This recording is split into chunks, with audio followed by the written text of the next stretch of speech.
일기로 읽는 토마스 머튼의 전기. 1940년 5월 21일 뉴욕시. 페리 거리의 방을 청소하고 짐을 정리했다. 겨우내 그곳에서 지냈고 지금껏 살아왔던 어떤 방보다 많은 시간을 책상 앞에서 보냈다. 나는 무엇을 했었는가?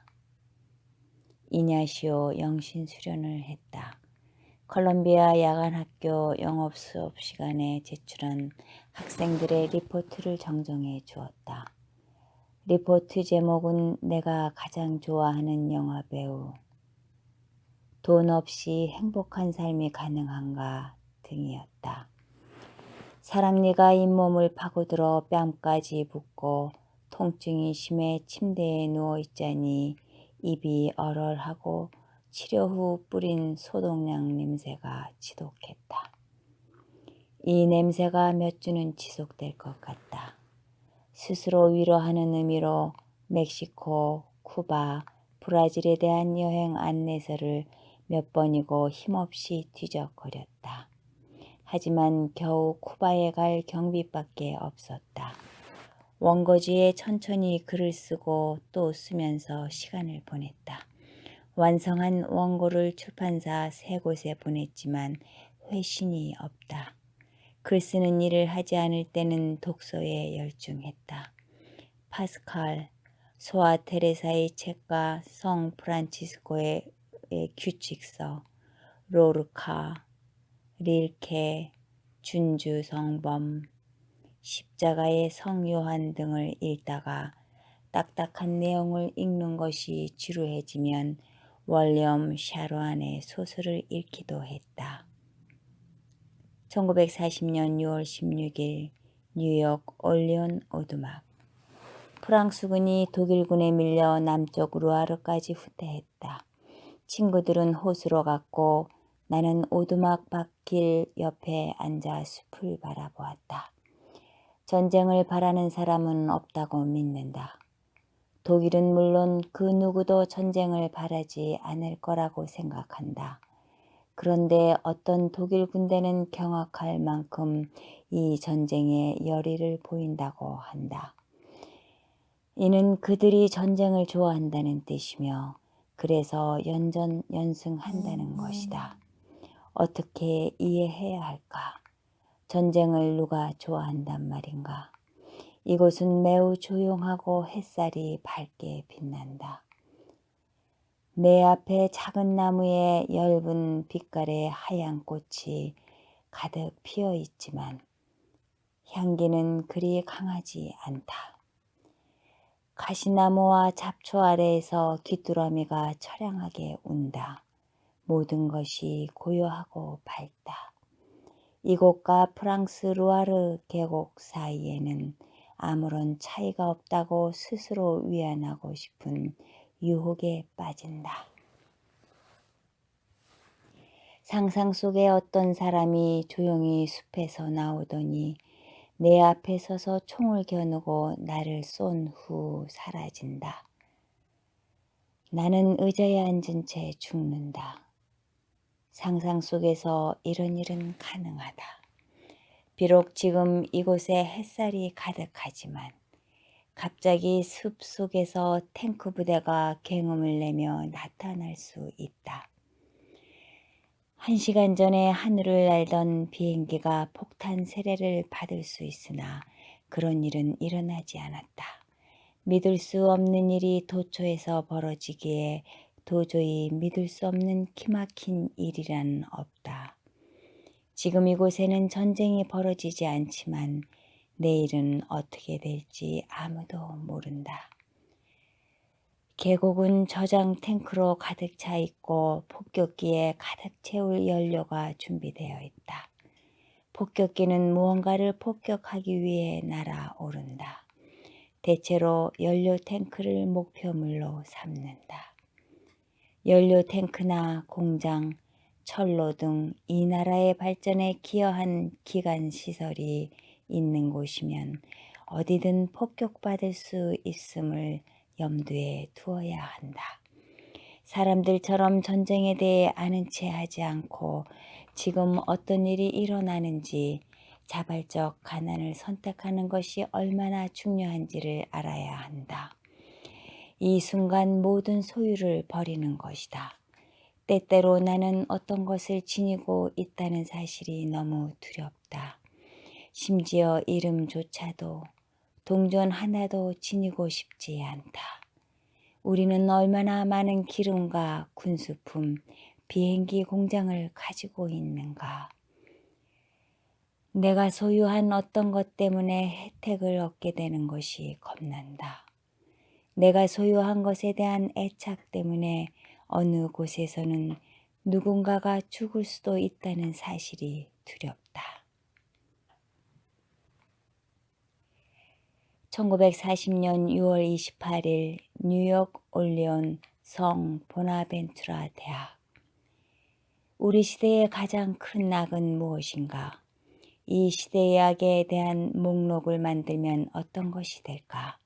사람들은 잘못된 삶이 파멸을 가져온다는 사실을 인지하면서도 우리를 수치스럽게 하고 불행하게 하는 일을 그만두기보다 오히려 수치를 느끼지 못하도록 새 규칙을 만든다. 중대한 죄란 오로지 단 하나, 수치를 모른다는 것이다. 인간은 수치를 없애버림으로써 죄를 해결할 수 있다고 생각한다. 새로운 미신이 탄생했다. 어떤 질병에 대해 너무 많이 생각하면 바로 그 병에 걸릴 수 있다는 것이다. 속병에 대해 걱정하면 속병에 걸린다는 식이다. 뒤집어 말하면 질병에 대해 걱정하지 않으면 아무 병도 걸리지 않는다는 얘기다. 이와 비슷한 또 다른 미신이 있다. 모두가 전쟁을 좋지 않게 여기며 바라지 않는다면 전쟁할 필요가 없다는 것이다. 우리가 싸우려 하지 않는데 누가 우리 아이스크림을 빼앗아가며 죽이려 하겠는가? 그러나 우리 아이스크림을 탐내는 사람들은 검은 개라고 비난한다는 말이 떨어지자 싸움이 일어난다는 것이다. 우리는 어떤 것이 성공하면 그것이 가치 있는 일이라고 잘못 생각하는 경향이 있다. 그러나 어떤 것의 가치는 그것이 우리에게 얼마나 이익을 가져다 주는가에 있다고 생각한다. 순전히 우리의 편의를 위해 앞서 언급한 미신에 반대되는 의미도 성립될 수 있다고 생각한다. 라디오는 질의응답과 다양한 정보 프로그램으로 넘쳐나고 좁은 지면에 다양한 정보를 전달한다고 선전하는 리더스 다이제스트를 읽는다. 그러나 세상에서 가장 얻기 어려운 정보는 전쟁에 대한 진실한 뉴스다. 우리는 프랑스가 지고 있다는 막연한 사실만 알고 있다. 그러나 정말 그곳에서는 무슨 일이 일어나고 있는가? 그곳에 달이 있는 머나먼 나라만 같다. 그곳이 달이 있는 머나먼 나라만 같다. 1940년 10월 27일 그리스 왕 대축일. 오늘 런던이 폭격당하는 영화를 보았다. 공습 경보 소리도 들었다. 그 순간 내 생에 처음으로 전쟁에 참여하고 싶어졌다. 전쟁에는 홀림 같은 것이 있다. 애국심이나 그와 비슷한 것을 넘어서는 그 무엇이다. 어쩌면 애국심보다 낮은 수준의 위험이나 죽음의 현장에 서성거리고 싶은 동물적 호기심인지도 모른다. 가장 끔찍하고 무서운 죽음의 장면이 오늘 벌어지고 있다.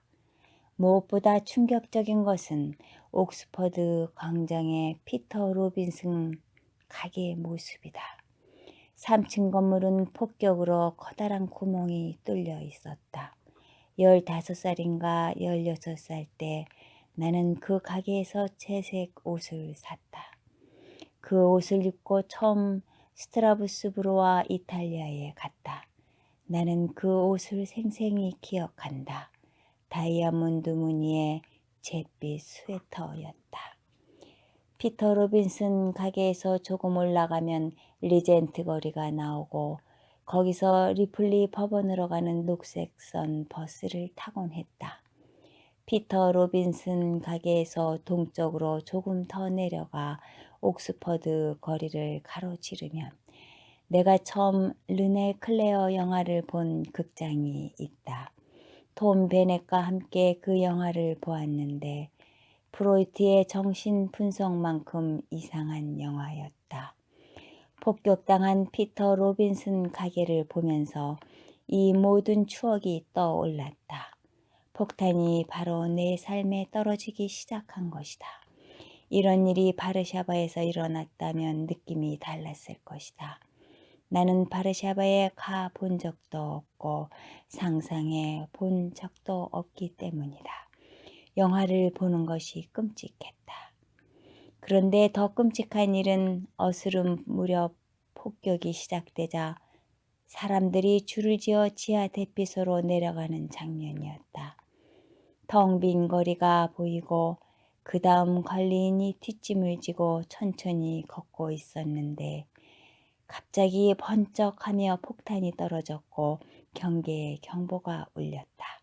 바로 이 장면을 보며 생전 처음으로 싸우고 싶다는 충동을 느꼈다. 난생 처음으로 나는 전쟁터에 있는 자신을 상상했다. 나는 영국을 지켜야만 한다. 나는 런던에서 어린 시절을 보냈다.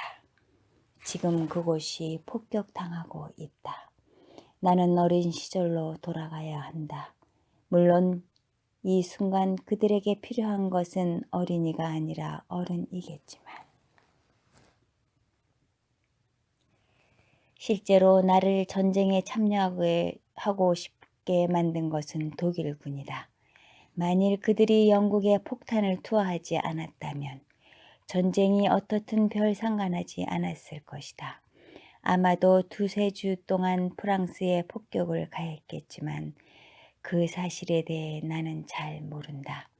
노틀담을 폭격한 사실에 화가 나고 겁이 났을 것이다. 그러나 한때 내가 살았던 학창시절의 친구들과 사랑하는 사람들이 사는 런던이 폭격당한 것은 분명히 다른 차원이다. 이 영화는 내가 지금껏 본 영화 중 가장 잘 만든 상황을 생생히 표현한 기록물이다. 몇몇 대사는 정말 끔찍했다. 영화 해설자의 목소리는 그런대로 괜찮았다. 런던은 극복할 수 있다라는 영화 제목은 좀 엉성했지만 영화는 파괴된 서머식 건물을 보여주었다. 미들섹스 병원에 새 병동이 있던 곳이다.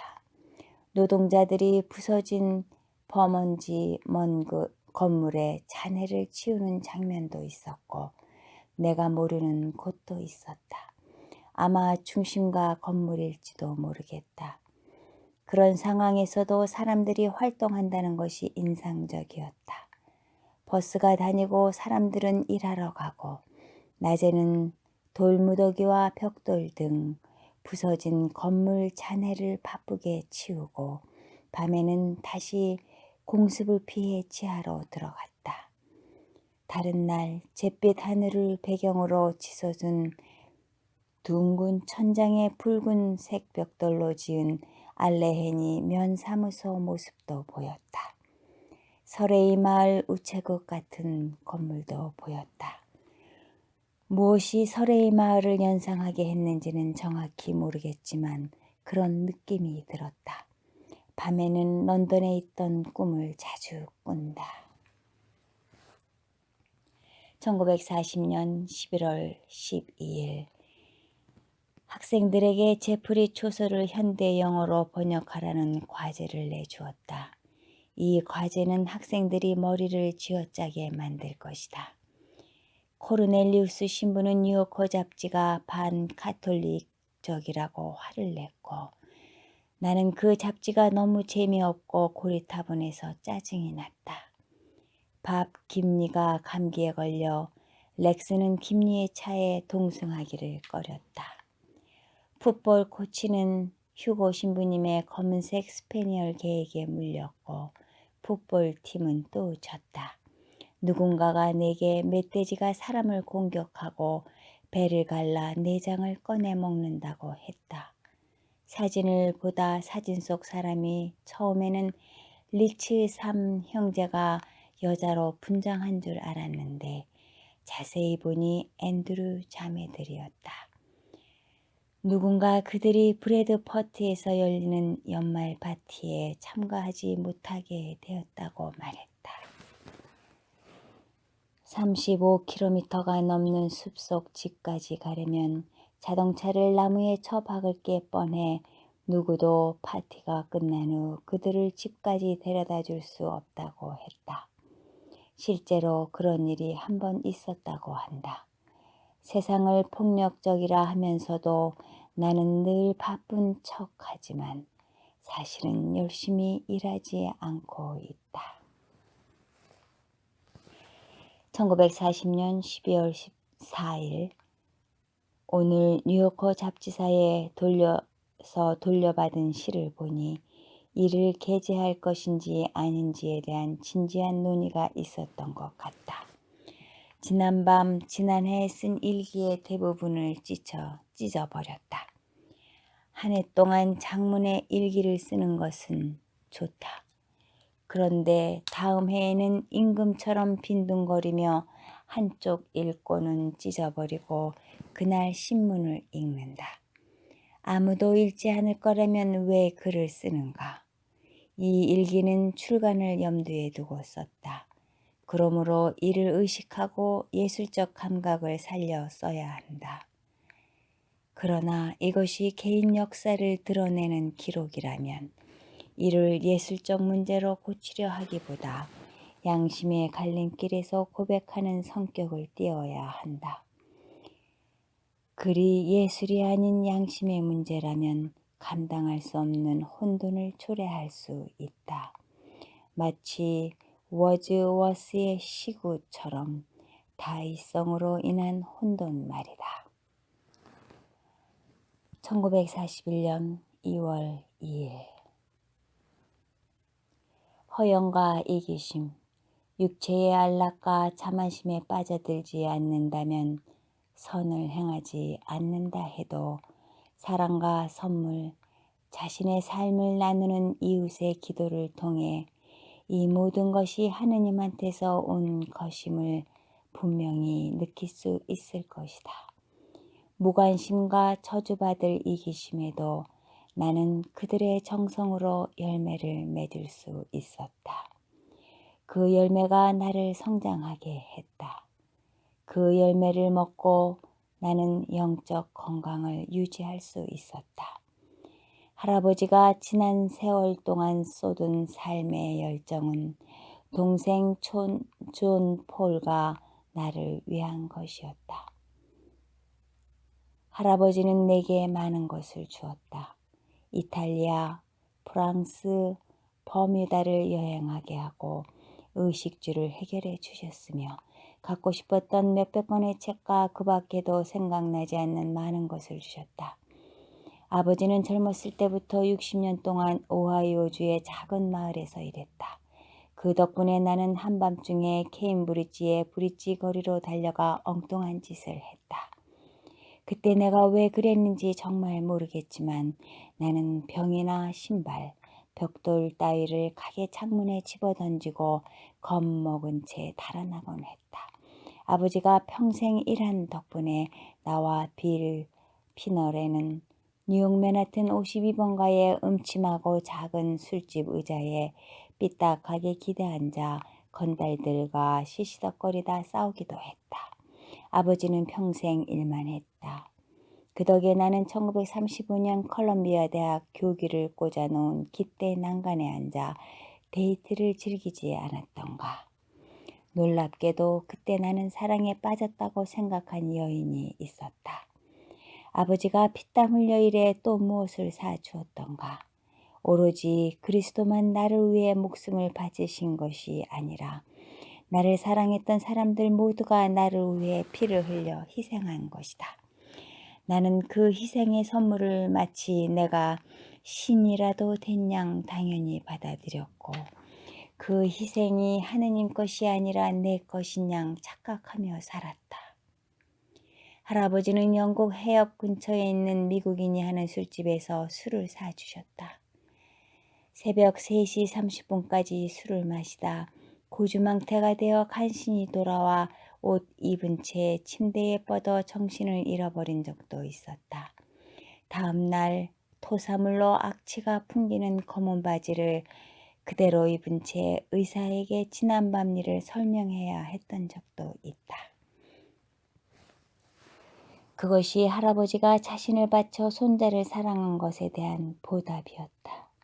할머니한테도 마찬가지였다. 만일 10년 전에 아버지가 돌아가시지 않았다면 아버지 마음을 얼마나 아프게 해드렸을까. 어떻게 그렇게 큰 사랑과 돌봄, 선물을 낭비하고 망쳐놓을 수 있었는지. 모두 고모의 장례식을 생각한다. 장례식에 가면서 나는 비밀스럽고도 극적인 허영으로 가득 차 전날 밤 내가 어디에 있었는지 아무도 모를 것이라는 상상을 하면서 케임브리지에 올 수 있었던 것에 뿌듯해했다.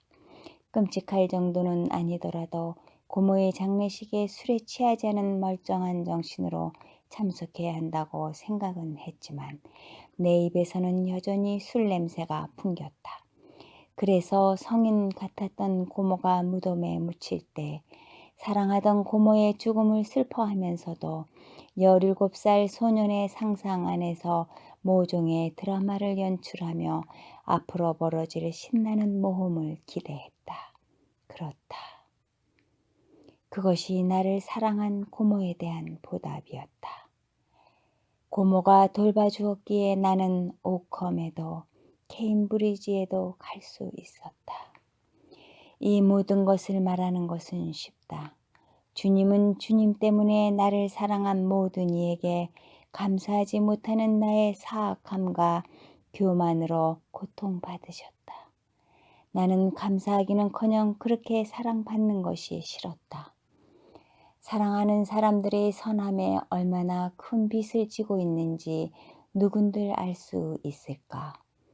사람들이 우리를 사랑해 주는 것이 그들의 우정이 우리를 멸망해서 구원할 수 있음을 알았다면 우리는 겸손을 배울 수 있었을 것이다. 그러나 우리는 그들의 우정을 당연히 여기고 우리에게 베푸는 호의에 감사하지 않는다. 사랑받는 것을 당연하게 여기고 우리가 받을 몫을 주기 위해 그들이 우리에게 온 것이라 착각한다. 우리가 천사처럼 선한 매력이 있어 우리를 사랑한다고 생각한다. 우리에게 생명을 주는 것은 오로지 사랑이다. 하느님의 사랑이 없다면 우리는 더 이상 존재 가치가 없다. 친구들의 선함과 사랑과 베품이 없었다면 하느님께서는 오래전에 우리를 포기하고 우리한테서 얼굴을 돌리며 우리를 죽음의 구렁에서 허우적거리도록 내버려 두셨을 것이다. 의식하지는 않겠지만 그들은 하느님께 우리를 변호해주고 우리가 죽음의 구렁에서 벗어나도록 기도로 우리를 응원한다. 지금까지 내가 글로 쓴 것 가운데 실제로 내 것이라고 할 수 있는 것, 내가 기도하고 내 의지로 행한 선은 하나도 없다. 누군가의 기도가 있었기에 다시 하느님께 기도할 수 있는 은총이 주어진 것이다. 지난 몇 년 동안 나는 절제된 생활을 하려고 노력했다. 극단적 훈련은 아니었지만 몇 번이나 술을 마셨는지 기록하고 담배를 끊기 위해 날마다 담배 개수를 줄이려고 노력했고 며칠에 한 번씩 몸무게를 재며 체중을 조절했다. 그러나 여전히 절제 없는 생활로 나 자신을 갉아먹고 있다. 아마도 누군가 기도해서 나를 언급했을 것이다. 내가 기억하지 못하는 어느 영혼, 지하철에서 지나친 낯선 사람이거나 어린아이일 수도 있다. 어쩌면 릴리 레일리와 같은 선한 누군가가 나를 괜찮은 사람이라고 생각한 것이 기도가 되었을지도 모른다. 낸니가 내 이름을 부르며 기도한 것이 하느님 마음을 움직여 내게 다시 기도하는 은총을 주셨는지도 모른다. 그것도 아니라면 기도로 이끄는 책을 처음으로 읽게 되었는지도 모른다. 어쩌면 동양에서 온 브라마차리가 신비한 언어로 드린 기도가 주님 마음을 움직여 내가 다시 기도할 수 있게 되었는지도 모른다. 이런 일들은 무척 신비롭다. 나는 이제 글을 쓰는 것보다 더 많은 것을 깨닫게 되었다. 그리스도교에 대해 알지 못하는 유다인이나 힌두인들의 기도로 얼마나 많은 사람이 그리스도인이 되었는지 우리가 어찌 알겠는가. 1941년 2월 11일 지금 나는 페리거리의 집 바깥으로 난 낡고 좁은 발코니에서 5월의 햇빛을 받으며 앉아있던 지난 날을 회상한다. 나는 코카콜라 병을 든 채 건물에 비치는 따사로운 햇살을 바라보고 있었다. 아마도 1939년 현충일, 전쟁이 일어나기 전 세계 박람회가 시작될 무렵이었을 것이다. 그때 나는 숙취로 이따금씩 머리가 아팠기 때문에 코카콜라를 마시곤 했다. 내가 더 이상 술을 마시지 않게 된 것은 전쟁과 상관이 있다. 만일 전쟁이 일어나지 않았다면 나는 여전히 숙취로 고생했을 것이다. 페리거리의 방을 생각하면 몇 가지 좋은 것이 있었다. 반짝이는 새 전화기, 수수하고 은은한 책상, 햇빛 쏟아지던 창, 거리에서 들려오는 온갖 소리, 반짝이는 전화기로 월마 리어든을 부르는 소리. 그날 렉스가 전화로 방금 교황 비오 12세가 선출되었다는 소식을 라디오 방송에서 들었다고 전해주었다. 나는 발코니에 앉아 햇빛을 즐기고 있었다. 또 하나 좋은 것은 그리고 천사가 노래한다는 제목의 레코드판이었다. 이미 말한 것처럼 나는 얼마 동안 숙취로 인한 두통이 있었다. 별로 할 일이 없었으나 시인 제럴드 호킨스에 대한 박사학위 논문을 쓸 계획이었다. 그 방은 크고 호화로웠다. 내 평생 그보다 더 큰 방에서 지낸 적이 없다. 나는 늘 수도원의 골방이나 대학 기숙사의 작은 방, 도서관의 구석방에서 지내기를 희망했다. 어떤 것을 소유한다는 것, 예를 들어 내 전화기, 6개월 임대한 자동차, 전화기록부에 내 이름이 등록되는 것 등의 사회적 위치를 나타내는 것들은 나를 몹시 불편하게 한다. 그것을 포기하는 것은 희생이 아니다. 뒷방은 어두웠다. 그러나 나는 거기서 많은 시간을 보냈다. 방은 대단히 습했다. 폭염으로 온몸은 땀으로 뒤범벅되고 두통과 사랑니를 뽑은 곳에 생긴 염증으로 톱과 망치로 썰고 때리는 듯한 통증에 시달렸던 1939년 8월 말의 여름. 나는 그곳에서 많은 것을 깨우쳤다. 물론 시골에서 지내는 것이 좋았겠지만 말이다. 그해 여름 나와 렉스는 라이스와 함께 시골 오두막에서 괜찮은 여름을 보냈다. 1941년 3월 4일 내 모습을 들여다보는 특별한 날이었다. 나는 오늘 하루 일과가 평범하다고 생각하지 않지만 어쨌든 특별한 날이었다. 무엇보다 나는 두려웠다.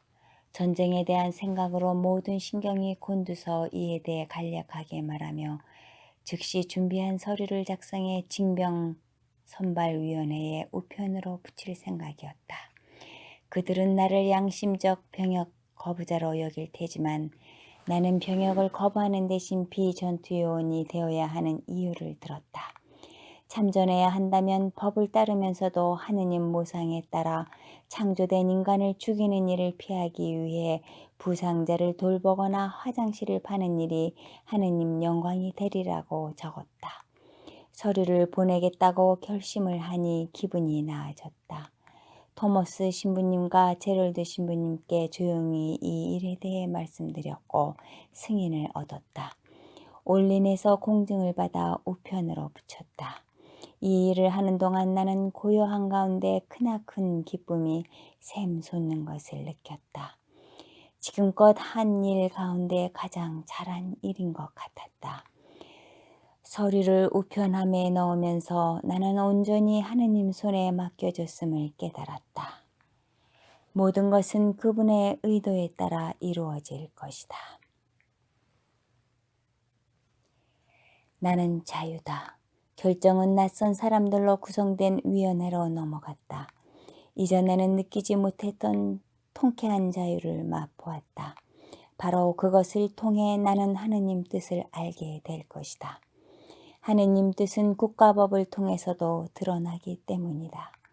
위원회의 결정이 어떻게 나든 나는 우리 주 예수 그리스도를 통해 이루어질 것을 믿는다.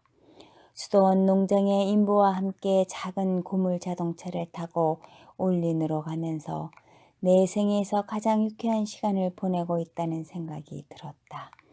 차창 밖으로 보이는 하늘은 맑고 푸르렀다. 해는 점점 서쪽으로 기울기 시작했고 언덕 너머로 스름이 깔리기 시작했다.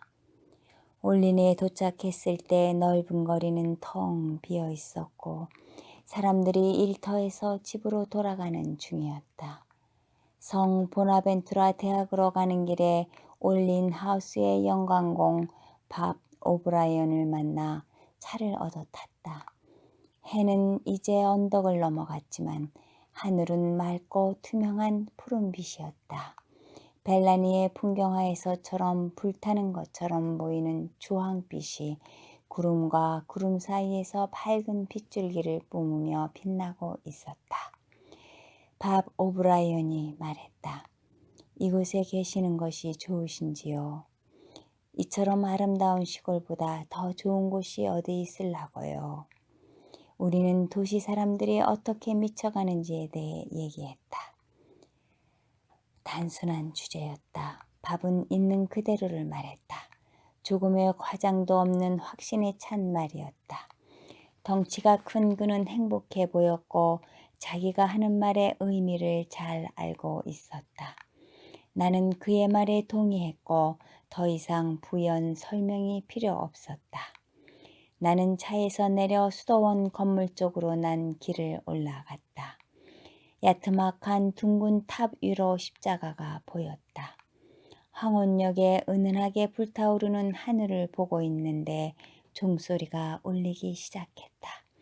은은한 종소리가 천사들을 위한 엘리자베스 성당 종탑에서 언덕 아래로 퍼져 나갔다. 나는 다시 한번 온전히 하느님께 속한 사람임을 떠올렸다. 내가 보낸 우편물이 그러한 사실을 다 드러내는 것은 아니지만 하느님께 속한 것을 보증할 수는 있다. 과거에도 나는 하느님께 속했고 앞으로도 그럴 것이다.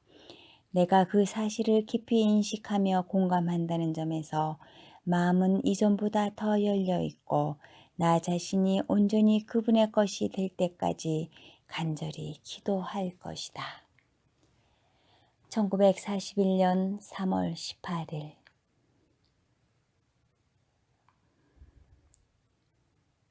몹시 추운 폭우 속에서 5시 30분 기차를 내린 후 내가 겪은 첫 번째 모욕은 뉴요커 잡지에서 온 한 통의 편지를 읽었을 때였다. 아름다움은 진리, 같은 내 시가 에밀리 디킨슨의 시 그녀를 표절한 것이라며 설령 독자들이 그 시를 모른다고 해도 잡지에 실을 수 없다는 내용이었다. 나는 에밀리 디킨슨의 시를 한 줄도 읽은 적이 없다. 이제 다시는 어떤 글도 그 잡지사에 보내지 말아야겠다. 다시 이곳에 돌아와서 좋다. 성 보나벤투라 대학은 아버지가 돌아가신 후 내가 살았던 어떤 곳보다 편하다. 아버지가 돌아가신 후 더글라스턴의 집은 텅 빈 것 같았다. 지난해 나는 쿠바에 가기 전까지 그 집에서 살았다. 그 집은 내가 잠시 머물렀던 때를 제외하면 늘 비어 있었다.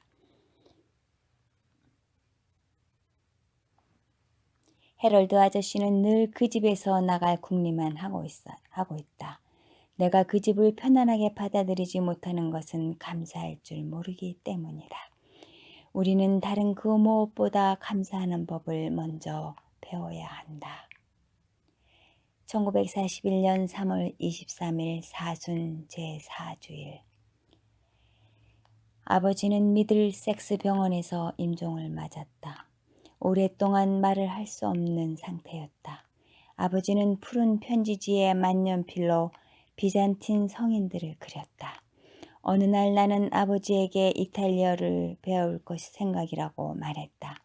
병원 분위기는 음울했다.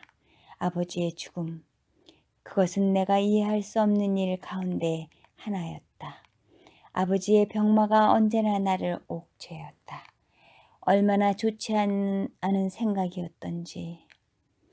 아버지가 돌아가실 것이라고 생각은 했지만 그 사실을 심각하게 받아들이지는 않았다. 아니, 생각할 수가 없었다. 솔직히 어떻게 생각해야 할지도 몰랐다. 나는 아직 젊고 이기적이었다. 학업 때문에 늘 집과 떨어져 지내야 했고 휴일에는 모두 고모집이나 다른 곳에 갔다. 아버지의 죽음에 대해 깊이 생각하지는 않았지만 그 생각이 늘 뇌리를 떠나지 않았다. 아버지 또는 어머니의 영혼이 영원히 살리라는 것에 대해 의심해 본 적이 없다. 설령 내게 아무런 믿음이 없다고 해도 그 사실을 의심하지는 않았다.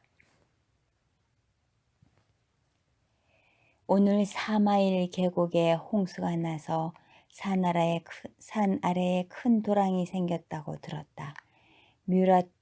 뮤라트와 강탈주가 떠오른다. 뮤라트에 있는 바위에 성모님 모습이 커다랗게 새겨 있다. 그것을 배경으로 찍은 아버지의 사진이 있다. 아버지를 위해 아무도 기도하지 않을 때라도 나는 성모님께서 아버지를 위해 기도해 주신다고 믿는다. 아버지가 좋아하던 성당과 대성당의 주보 성인들도 아버지를 위해 기도해 주실 것이다. 생 앙토냉에 아버지가 지은 집이 있었고 거기에서 우리는 흘러가는 강물을 바라볼 수 있었다. 앙제르 바위, 아버지를 위해 기도해 주실 것이다. 나는 그 마을과 주변 풍광을 잊을 수 없다. 그곳을 떠난 지 벌써 13년이나 흘렀다. 오늘 다시 우리가 클레아몽 페랑에 있던 날들을 떠올렸다. 마르세유에 있었던 날도 생각난다. 모두 그곳 식당 수건이 지저분하다고 투덜거렸다. 몽토방의 첫날이 떠오른다. 몽토방 이발소에서 나던 감미로운 향기에 얼마나 기분이 들떴던지. 놀랍고 신비로웠던 곳, 몽토방의 마르투스 대학을 나는 자주 생각한다. 성 자크 성당의 벽돌로 만든 종탑도 떠오른다. 앵그르 박물관. 나는 그 안내 책자를 꼼꼼히 읽어보곤 했다. 아버지는 그해 여름 어느 날 저녁 산 땅을 일구었고 하초도 키웠다. 집 도면을 그리기도 했다. 아버지 방, 내 방, 그것이 집 짓는 일의 시작이었다. 내 방은 햇살이 가득했다. 아버지가 피우던 담배 연기, 부엌에서 염소젖을 짜서 코코아를 만들기도 했다. 나는 중세 무두질 공장, 성인의 전설, 바위, 발육이 저해된 참나무, 코스, 석회암 고원, 탄탄하고 작은 고성, 갈바리아. 이곳에서 릴 출신의 부자들은 상류사회 사람들이 되려고 했다. 삼나무에서 지저귀는 나이팅게일이 있는 개신교 묘지, 온천 호텔에서 먹고 무엇보다 여름을 보냈다. 그리고 겨울비, 아버지 사진, 베넷을 위해 마련한 커다란 스크린, 버스터 키튼 영화를 찍기 위해 준비한 극장에서 아버지가 피아노를 연주하는 소리. 행복하고 싶어요. 시카고, 둘을 위한 차, 안녕, 미안합니다. 가끔은 1926년에서 1928년까지 프랑스에서 지낸 시간이 내 삶의 전부인 것처럼 느끼기도 한다. 마치 아버지가 미국 대신 세계를 만들어 내가 마음껏 사용하게 한 것처럼 말이다. 나는 이런 모든 것에 대해 꿈꾸는 일을 멈추지 않는다. 아니, 결코 멈추지 않을 것이다. 나는 또 다른 소설을 쓰고 싶다.